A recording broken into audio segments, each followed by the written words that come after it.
Okay, here we go. I may interrupt for a moment as we switch to a more, Kaviastic computer. Okay.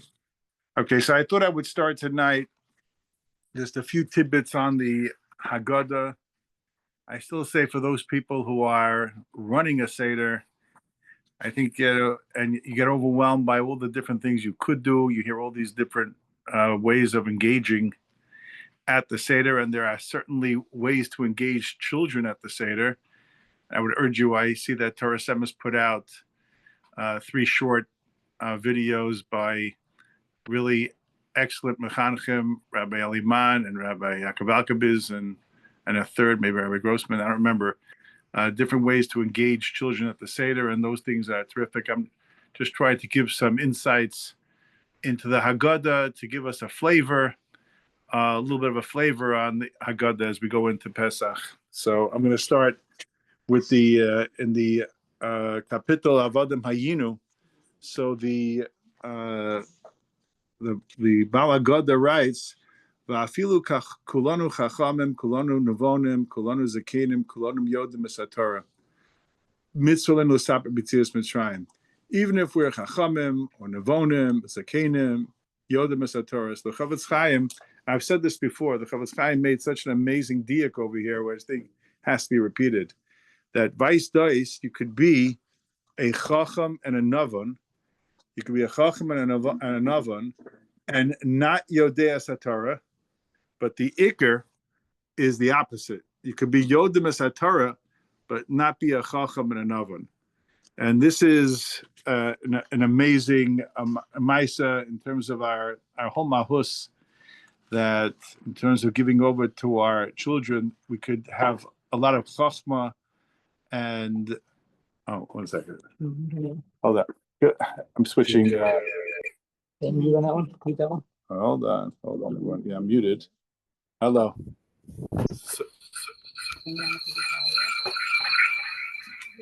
Hold on. It's showing Avram Eliezer right now, but don't mind him. Okay.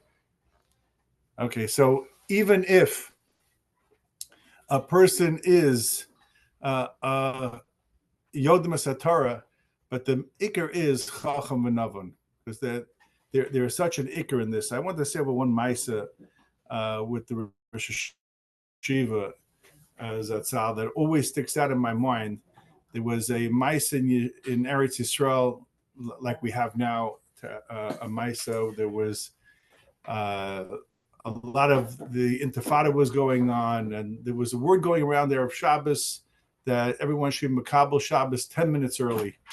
And people were calling me, I was Rosh Hashiva secretary, they were asking me if we should makabel Shabbos 10 minutes early or not.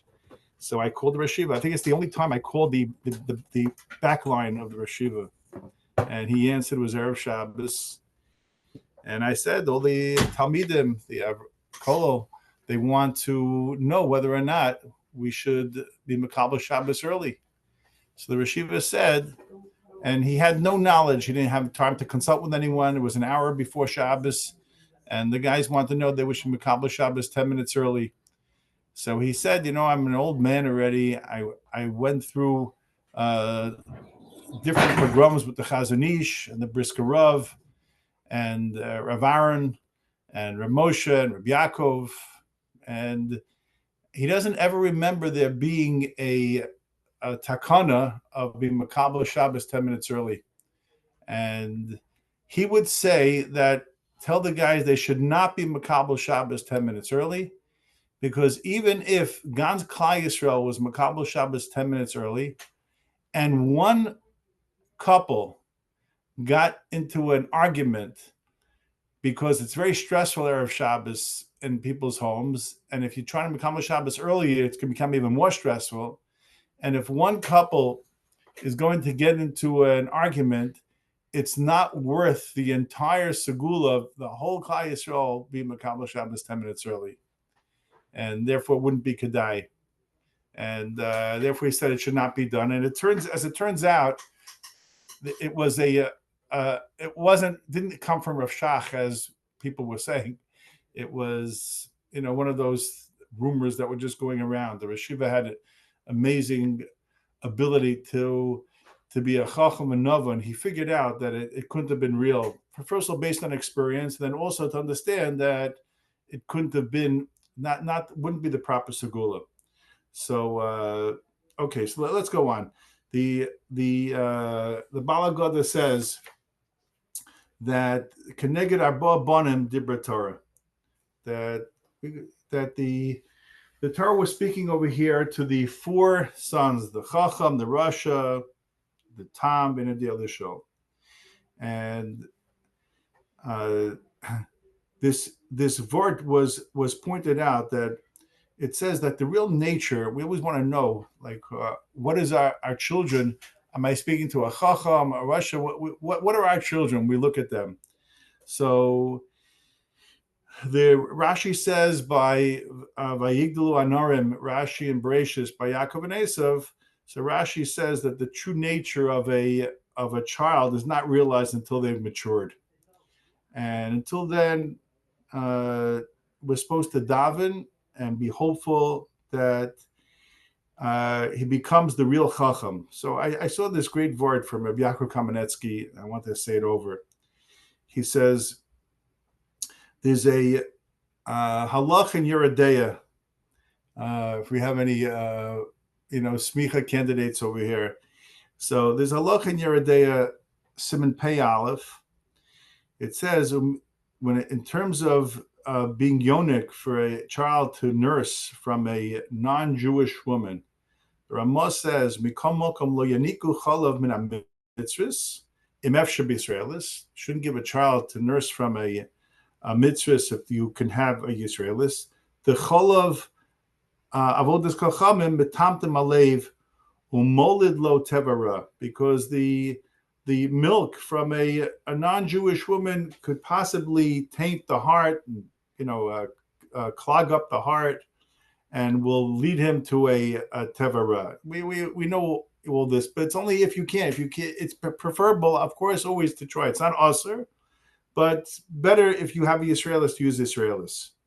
So the shaila is, where does this halacha come from?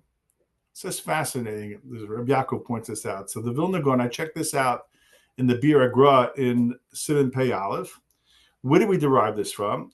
So the Gra quotes a Rajba who quotes a Medrash, and the Medrash says that Moshe refused to drink from to nurse from an Isha Mitzvahs, because the Medrash says it would be improper peh she'aseh l'daber panim el panim mopel peh, to drink and to be yonik from the milk of an akum. It wouldn't be appropriate. That's the Pashup Shat. That's what the Rajba says. The Gra quotes the Rajba, quotes the Medrash. So Rabbi Yaakov Kamenetsky is a tzal asked the Gevaldik Akashta. He says, how this Makor makes sense. This could be true by Moshe Rabbeinu.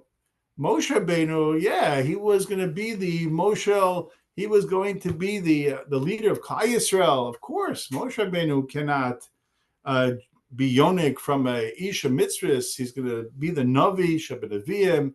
He's going to speak to Kodesh Baruch Hu, Panim L'Panim. Of course he can. But how does that stam explain the halacha of a young child, stam, who's not Moshe Rabbeinu? We don't have those expectations. He's going to be the Navi like Moshe Rabbeinu. So Rabbi Yaakov says from here, I love this. Rabbi Yaakov says from here we see that at infancy, even children who are young, until they're mature, the davening of a parent is supposed to be that the child is going to be like Moshe Rabbeinu, mamish like Moshe Rabbeinu, and therefore the same words the Medrash peh she'aseh l'daber panim al panim cannot drink bionik from the chalav of a akum. It's the same halacha, same Medrash is true by our children, that our yearnings and our wishes for our children, we have to daven. They should mamish be from the Gedolei Yisrael, the Gedolei Adar. Don't get too concerned if they're running around or whatever. We're still davening. They should be on the madrega of Moshe Rabbeinu. Rabbi Yaakov Kamenetsky. Okay, then this I saw by the Russia. So what does it say by the Russia? So it says, just read it. Russia Ma'omer Ma'avod Dezos Lachem Lachem Lefi Shotzi Yitzasem Min HaKlal Kofar Be'ikr Va'af Ata Hake Eshinov V'amar Lo Ba'avor Ze Oso Hashem Li B'Tzeisi Mitzrayim Leave Lo Lo Elohe Hashem Lo Yehi Yignos. I always understood the words Va'af Ata Hake Eshinov to blunt his, the literal translates to blunt his teeth and tell him such and such. What does mean blunt his teeth? I know in my head, you take your fist and you punch him out. I thought that was blunt his teeth. Rav Moshe Feinstein says different word. He says it's just the opposite. Blunt his teeth is to really not go on the attack. It's just the opposite. The way you deal with a Russia is you fight head on, then the child of Russia is going to dig his heels in. And the best way to deal with a child who has that tendency is just by blunting it. Blunting it is by setting examples outside of his domain, set up other good examples for other Talmidim. And Ramosha said that America, there were such problems in the Yiddishkeit in America before World War II, as we know, was a unfortunate, desolate land, and Yiddishkeit was, very, very difficult, and the Hasagas were different. And it's very much after, there was not big fighting going on afterwards when after World War II, Moshe says the refugees came in and turned the tide by setting up yeshivas, and all the big yeshivas started learning, whether it was Lakewood and Ner Yisrael, Chafetz Chaim and Chaim Berlin, etc. These yeshivas, the Chassidim came in. These ultimately was the best kind of influence for an America that had unfortunately, a whole different set of parameters and she'ifas, and sometimes that is the best way to just go about and setting good examples. I remember personally, since we have alumni here, I remember being manal of the high school.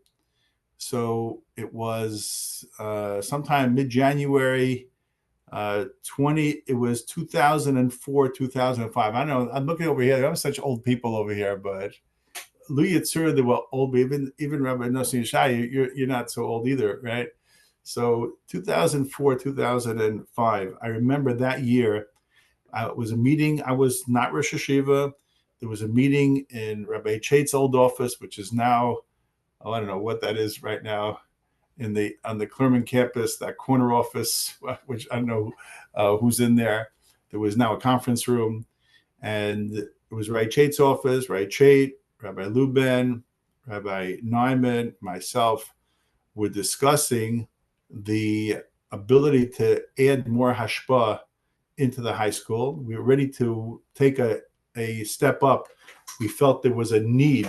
There was a lot of bad hashpah. We didn't know how to combat the bad hashpah. A lot of it were Miami. Miami was Miami, and the influences of Miami were very strong, and we couldn't get ahead of the curve.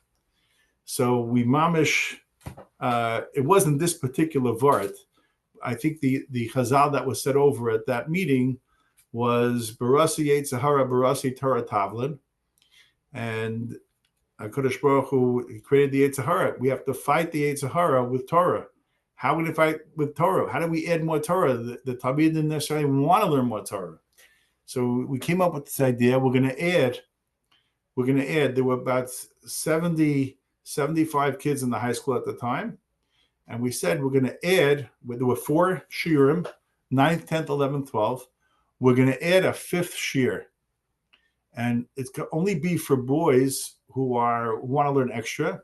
That was we're going to create an honor shir. I remember we interviewed 3 people for the job, and only one person won the negotiations, the sweepstakes, and that was Rabbi Dreyfus. We hired Rabbi Dreyfus right before this shir. I called Rabbi Dreyfus to find out what year it was, which I thought it was 2005. And he told me he moved here the summer of 2005, and we started with a 10th and 11th grade honor shir. I remember even Rabbi Shlomo Harris told us, how's it going to work? You can't put 10th graders and 11th graders together. They're going to hate each other. They're going to kill each other. But as the godless of Rabbi Dreyfus was able to implement that, and over time, Kinaso from Tar B'Chachma, we added more learning. So I think there were 12 to 14 boys were in that year combined, 10th and 11th. You had to really be eligible to get in. And over time, I think now we have 70 boys in those honor shirim. We added a 9th grade shir since then, and 12th grade. So we have like 70 boys now who are that. And ultimately, sometimes the best way to influence somebody who is, a little bit b'tar b'zra is to create around that a mahalach of good hashpah. Okay, let's go on to the she'enei dea lishol. So the Baal Haggadah says, At Pesach lo, she'enei dea lishol at Pesach lo, she'nemar v'gat levincha b'yom u'lemar, ba'ar zeh asa Hashem li b'tzeisim Mitzrayim. So it says, v'gat levincha b'yom u'lemar. So we know when it says, every time it says, Vaydaber Hashem al Moshe lemar, so it means Hashem spoke to Moshe lemar, that he should be saying it to Bnei Yisrael. So too over here, when it says, v'gat levincha b'yom u'lemar, that you should tell your children, but the lemar is that they have to be saying it over. So when we teach our children, we're not just teaching our children, we're teaching our children that they should be saying it over to their children. V'gat levincha is not a one-generational communication. It's multi-generational. It's eternally generational. That the lemar is that we should tell our children, they should tell their children. So it's just a beautiful vart. I said over, there's a Rav Moshe Feinstein, which says in Bereshis, so the pasuk says, Perek Memches in Vayechi, the pasuk says, Memches hey, Va'ata shnei bonecha nolad mucha beretz Mitzrayim, ad boi lech Mitzrayim alihem. Yaakov tells Yosef that the 2 sons that were born to you in Eretz Mitzrayim before I came belong to me. And the pasuk concludes, Ephraim and Menashe, Kiruven Meshim Yuli, Umoladetcha asher holadeta achareim l'chayu. And those that were born afterwards, after I came to Mitzrayim, those will belong to you.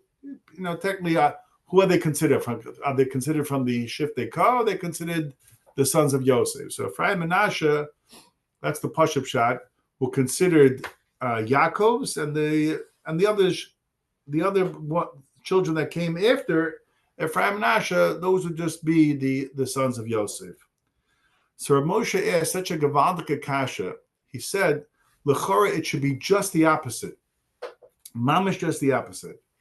Because the 2 sons that were there before Yaakov came, why should that be on Yaakov's tab? That should be on Yosef's tab. And the children that were born afterwards, when Yaakov was already in Mitzrayim, those are the ones that should be on Yaakov's tab, because they were there afterwards. So it's Pum Fakert. Rav Moshe asks, why is it the sons that were there, that were born before Yaakov came to Mitzrayim, that should be on Yosef's tab? And the ones that came next should be on Yaakov's tab. Yet the pasuk says the opposite. The pasuk says the ones that were born before Yaakov got there, those should be on Yaakov's tab. And the ones that came afterwards, when Yaakov was there, will be on Yosef's tab. It's Ibcha Mistabra. So Rav Moshe says, such a great vart.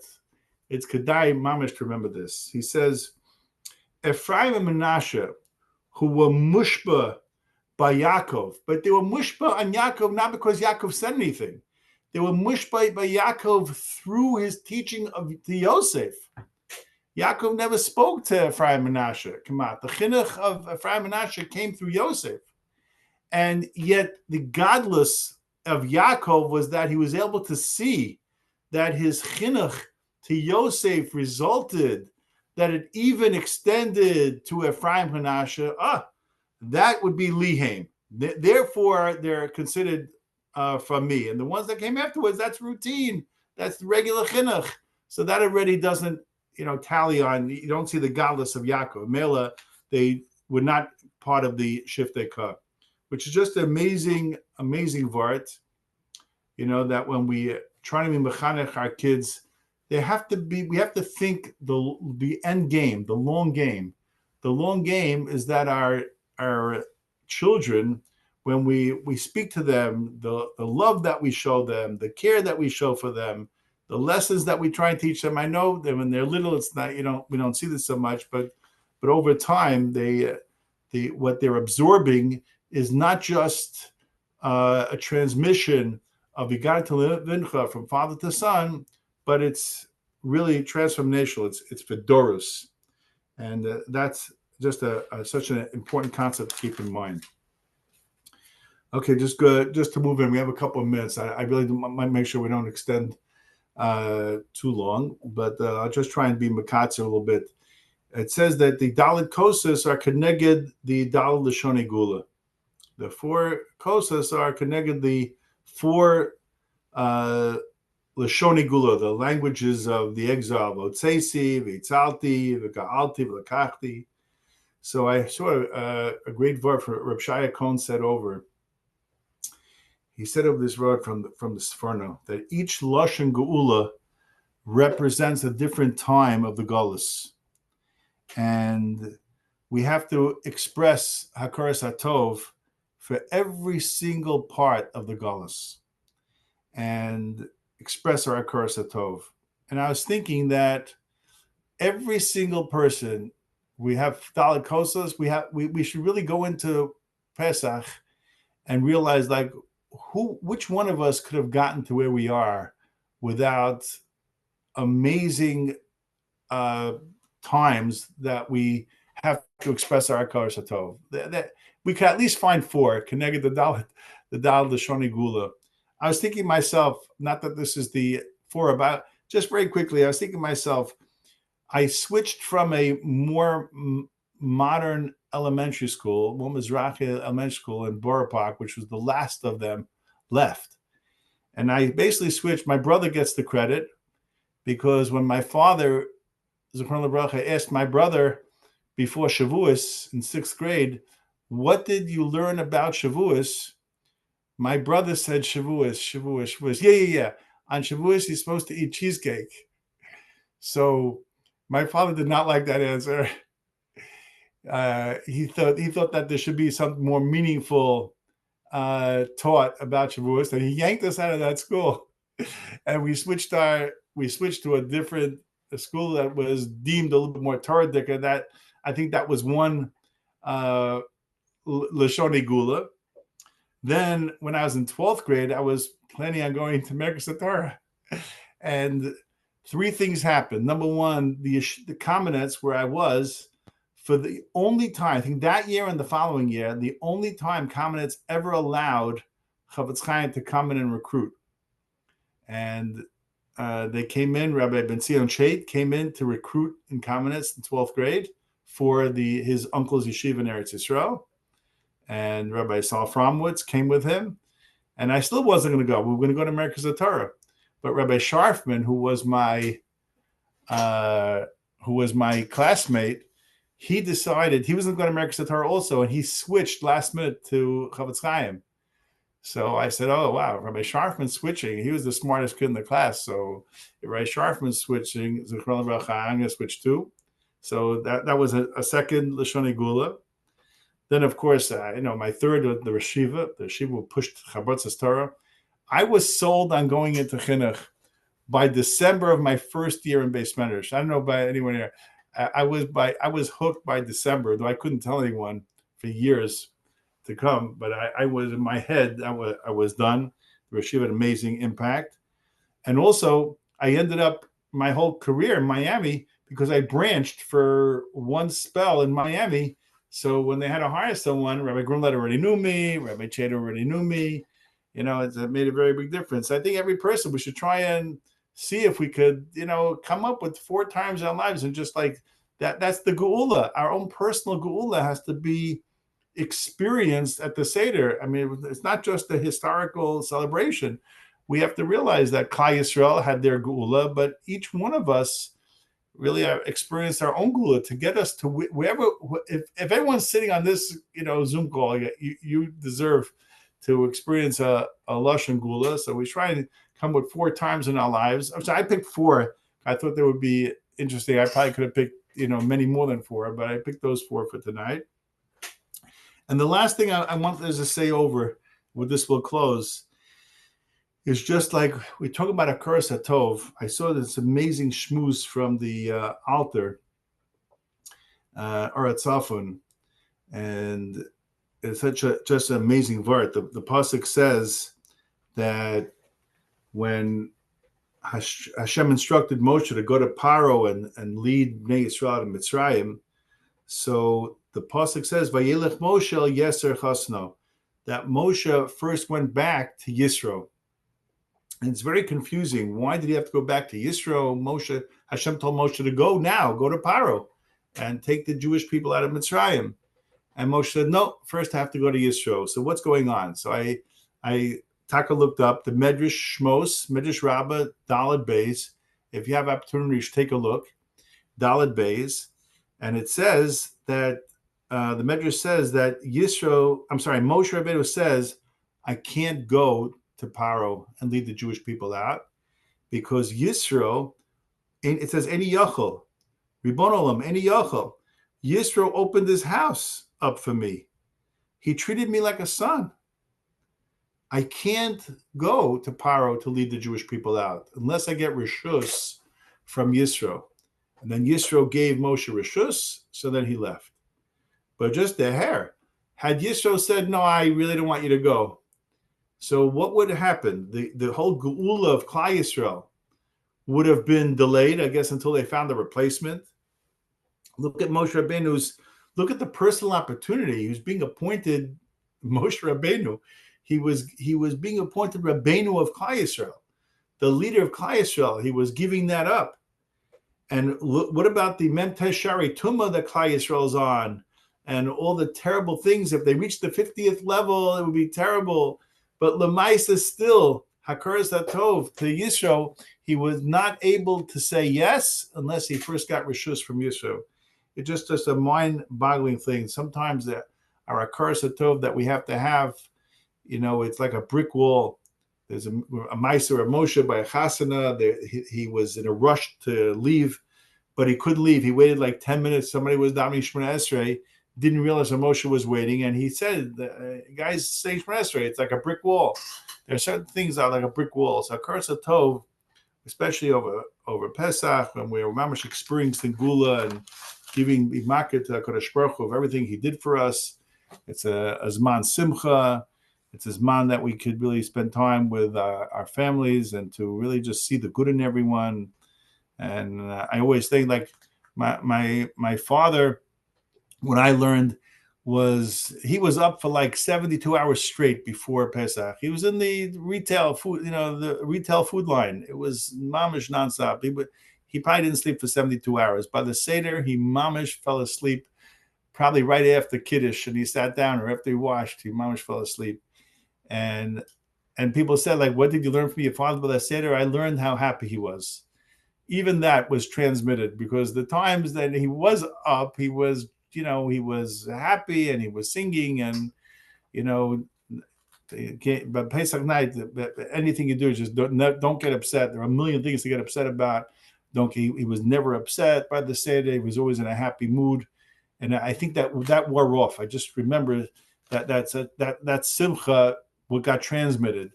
And the Divrei Torah we saved for Shulchan Aruch. The joke in my house was the speeches will be after the soup, and there'll be no soup. That was their family joke. It's of course whatever Divrei Torah to add chizuk, but the ikar is the feelings, the good feelings that come out, and Bez Hashem we'll all be able to experience an inspirational Pesach Seder.